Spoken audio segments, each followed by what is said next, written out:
হাদি সেনাপ্রধান ওয়াকারুজ্জামানকে চ্যালেঞ্জ ছুড়ে বলেছিল, সাহস থাকলে কু করে দেখান, জনগণ গিয়ে ইট খুলে আনবে ক্যান্টনমেন্ট থেকে।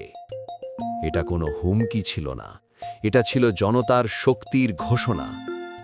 হাদি প্রধান উপদেষ্টার চোখে চোখ রেখে বলেছিল, আমি বিশ্বাস করি আপনি পালাতে আসেননি, তাই ভয় পাবেন না। নামগুলো বলেন, কারা আপনাকে কাজ করতে দিচ্ছে না। এই কথার ভেতর ছিল না ভদ্রতার মুখোশ, ছিল সত্য বলার সাহস। ইন্টারিমের উপদেষ্টাদের উদ্দেশ্যে হাদি বলেছিল, একজন রিকশাওয়ালাও জানে আপনাদের কেউ ভালো না। আপনারা জুলাইকে বেচে দিয়েছেন, এক পা বিদেশে, আরেক পা খোঁপতার টেবিলে। শহীদদের রক্তের সঙ্গে আপনারা বিশ্বাসঘাতকতা করেছেন। এই অভিযোগ কোনো গুজব না, এটা রাজপথের রায়। হাদি বিএনপিকে বলেছিল, শহীদ জিয়ার দলকে ভারতের দাস বানাতে দেব না, কারণ স্বাধীনতার নামে দাসত্ব মানে শহীদদের অপমান।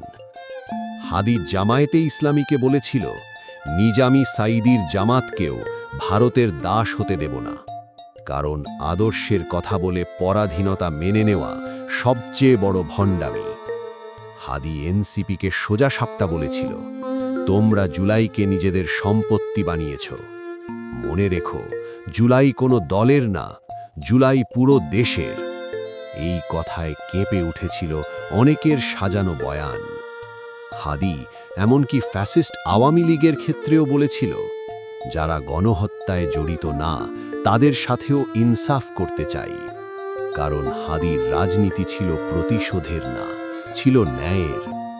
ঢাকা ৮ আসনে হাদি নিজের প্রতিদ্বন্দ্বী মির্জা আব্বাস আর হেলাল উদ্দিনকে ভাই বলে দোয়া চেয়েছিল, কারণ সে শিখিয়েছিল, রাজনীতি মানেই শত্রুতা না, রাজনীতি মানেই মানবতা। হাদি হেভিওয়েট রাজনীতির মিথ ভাঙতে চেয়েছিল, ক্ষমতা আর টাকার কাছে মাথা নত না করে সবার জন্য সমান মাঠ গড়তে চেয়েছিল। হাদি প্রমাণ করতে চেয়েছিল, সততা, ভালোবাসা, ত্যাগ আর জনগণের ভাষা বুঝতে পারলে কোটি টাকার প্রার্থীকেও হারানো যায়। হাদি চেয়েছিল হিন্দুদের জন্য আলাদা রাজনৈতিক প্ল্যাটফর্ম, যাতে কোনো দল আর কোনো সময় তাদের ভোট ব্যাংক বানিয়ে ব্যবহার করতে না পারে। হাদি স্বপ্ন দেখেছিল ভারতীয় আধিপত্যবাদের বিরুদ্ধে এই দেশের মানুষকে এক কাতারে দাঁড় করানো। কালচারাল ফ্যাসিজমের বিরুদ্ধে যোগ্য, দক্ষ, সাহসী মানুষ তৈরি করতে চেয়েছিল।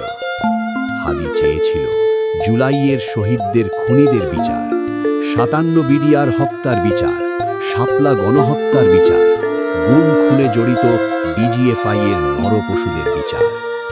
হাদি দেখাতে চেয়েছিল বিক্রি না হয়েও রাজনীতি করা যায়, মুড়ি আর বাতাসা দিয়েও জনসংযোগ হয়, কোটি টাকা ছাড়াও নির্বাচন করা যায় যদি জনগণ পাশে থাকে। আমি একজন সাধারণ নাগরিক হিসেবে ইন্টারিম সরকার ও বাংলাদেশের জনগণের কাছে জানতে চাই, এই চাওয়াগুলো কি এতটাই অপরাধ ছিল? তাই কি হাদিকে বাঁচতে দেওয়া হলো না? তাহলে আজ প্রশ্ন একটাই, এই দেশে কি সততা নিয়ে রাজনীতি করা নিষিদ্ধ? ইনসাফের কথা বললেই কি মৃত্যু অনিবার্য? জনগণের পক্ষে দাঁড়ালেই কি গুলি বরাদ্দ? যদি হাদির স্বপ্ন অপরাধ হয়, তাহলে এই রাষ্ট্র নিজেই অপরাধী। আর যদি হাদির চাওয়াগুলো সত্য হয়, তাহলে হাদি মরেনি, হাদি আজও প্রশ্ন হয়ে এই জাতির বুকের ভেতর আগুন জ্বালিয়ে যাচ্ছে। Justice for Hadi. We are Osman Hadi. ইনকালাব জিন্দাবাদ।